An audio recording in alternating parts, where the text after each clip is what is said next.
कि उनके यहाँ बेटे का जन्म हो तो उन्हें बेटियों की जिम्मेदारी नहीं उठानी पड़ेगी। लेकिन जब मोनिका का जन्म हुआ तो वे बहुत निराश हो गए। पहली संतान ही लड़की हुई है, हमारी किस्मत ही खराब है। मैं तो इसका मुंह भी नहीं देखूंगा। मेरे सामने इसे मत लाना। भगवान ही हमसे रूठे हुए हैं, नहीं तो पहले बेटा ही दे देते। मेरी सहेली नीता और मोहिनी के यहाँ तो पहले पहले बेटे का ही जन्म हुआ था। वह कितनी भाग्यशाली हैं। अब तो इंतजार ही करना पड़ेगा। अगली बार देखो, कहीं फिर लड़की हो गई तो तब तो हम कहीं के नहीं रहेंगे। लेकिन होनी को कौन टाल सकता है। किस्मत में जो होता है वही होता रहता है, उसे कोई नहीं रोक सकता। अगली बार फिर उनके यहाँ बेटी हुई तो उनके घर जैसे सन्नाटा छा गया। मधु तो बाकायदा रोने लगी, जैसे उसके यहाँ कोई शोक हो गया हो, कोई मर गया हो। महेश भी मातम मनाता रहा। पूरे दिन उसने कुछ भी नहीं खाया पिया। हे भगवान, ये कैसी सजा दे रहे हो? क्या हम बेटे का मुंह नहीं देख पाएंगे? दो दो लड़कियां छाती पर मूंग दलने आ गईं। अरे ये तो पराया धन है। सब धन संपदा बटोर कर अपने घर चली जाएंगी। इससे हमारा वंश थोड़ा ही चलेगा। वे दोनों अपनी लड़कियों से अच्छा व्यवहार नहीं करते थे। उनके मन में जो घुटन थी वह अपनी लड़कियों पर उतारते थे।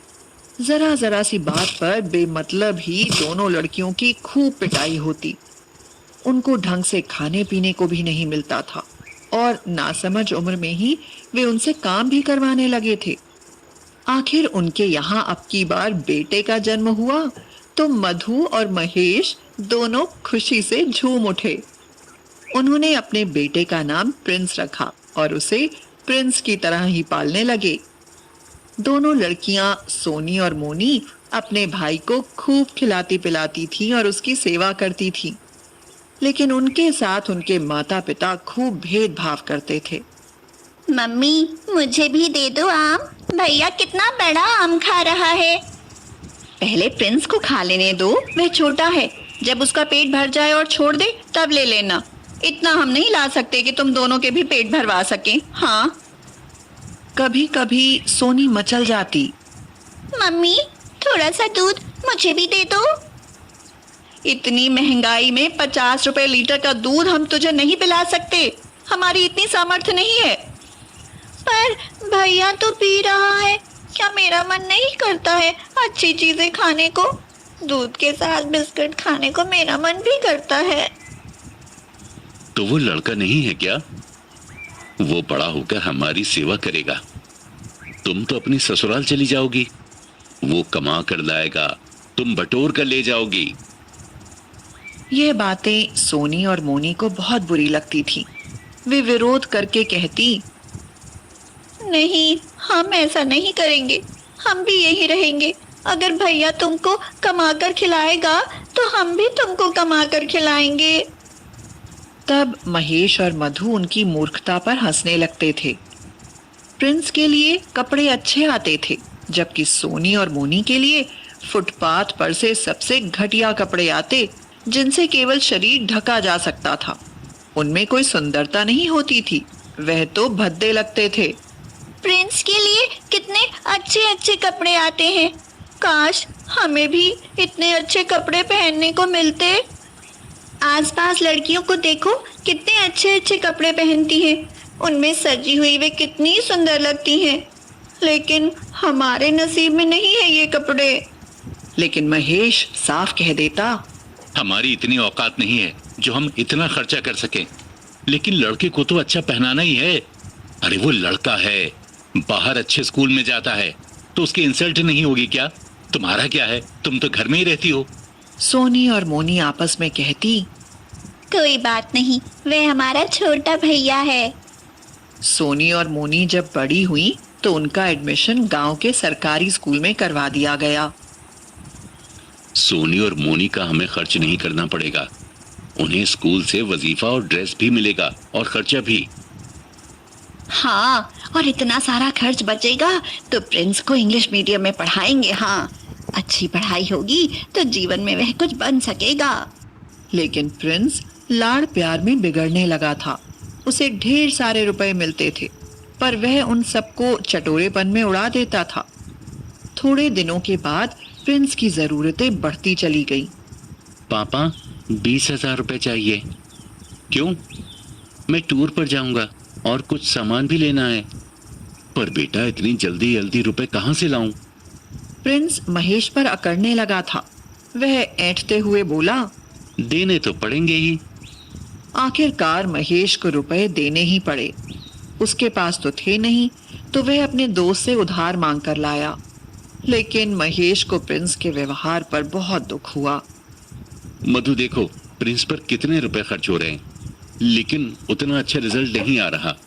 जबकि मोनी और सोनी स्कॉलरशिप से पढ़ाई कर रही हैं और साथ ही साथ घर का भी काम करती हैं। तो क्या हुआ, वे लड़कियां हैं, उन्हें तो करना ही पड़ेगा। अब लड़के घर का काम थोड़ी ना करेंगे। एक बार प्रिंस ने महेश से 50,000 रुपए की मांग की, जो महेश ने नहीं दिए उसे प्रिंस की आदतों पर शक होने लगा था। इस बात से प्रिंस अपने पापा से नाराज हो गया और वह हॉस्टल में रहने के लिए चला गया। उसने महेश और मधु से बात करनी भी बंद कर दी। प्रिंस की पढ़ाई पूरी हो गई और वह इंजीनियर बन गया और उसे अपने साथ इंजीनियरिंग करने वाली एक लड़की रिया से प्यार हो गया। रिया अपने माता पिता की इकलौती संतान थी। पहले से ही बता देती हूँ कि डैडी को घर जमाई चाहिए। तुम्हारे माँ बाप को भी शादी में शामिल नहीं होने दिया जाएगा। उन्हें बताओगे तो वे हमारी शादी ही नहीं होने देंगे। और खबरदार, जो हमारे यहाँ उन्हें ला कर रखा, मैं ये बवाल नहीं पालूंगी। हाँ। प्रिंस ने रिया से शादी कर ली और अपने ससुराल में ही रहने लगा। अब मधु और महेश बिना बेटे के रह गए। पिताजी, मेरा सिलेक्शन हो गया बैंक मैनेजर की पोस्ट के लिए। अरे वाह, ये तुमने कब फॉर्म भरा था? पिताजी, आपको तो टाइम ही नहीं मिलता जो मेरी कोई एक्टिविटी देखें आप। और सोनी, उसने भी तो किसी में अप्लाई किया था। हाँ, थोड़े दिन बाद उसका भी रिजल्ट आ जाएगा। कुछ दिनों के बाद मोनी को भी फूड इंस्पेक्टर के पोस्ट पर सिलेक्शन हो गया। हाँ, हम बहुत बड़ी गलती कर रहे थे। हमने हमेशा बेटियों के साथ भेदभाव किया, बेटे के ऊपर अंधाधुंध खर्च किया, लेकिन वो स्वार्थी निकल गया। हमें अपने साथ रखने तक से इनकार कर दिया, क्योंकि रिया फालतू बोझ नहीं चाहती थी। उन दोनों की आंखों से पछतावे के आंसू बह रहे थे। यह देखकर मोनी और सोनी दोनों उनके पास आकर बोली, पर हम आपको रखेंगे। चल हट, बड़ी आई अपने साथ रखने वाली। मेरे मम्मी पापा हैं, मैं अपने मम्मी पापा को अपने पास रखूंगी। हाँ। मधु और महेश ने एक दूसरे की ओर देखा और हंसते हुए बोले, तो झगड़ा क्यों कर रहे हो तुम दोनों? हम दोनों के पास रहेंगे 6 महीने। अब खुश? सभी लोग हंसने लगे। महेश और मधु को अपनी बेटियों पर नाज था।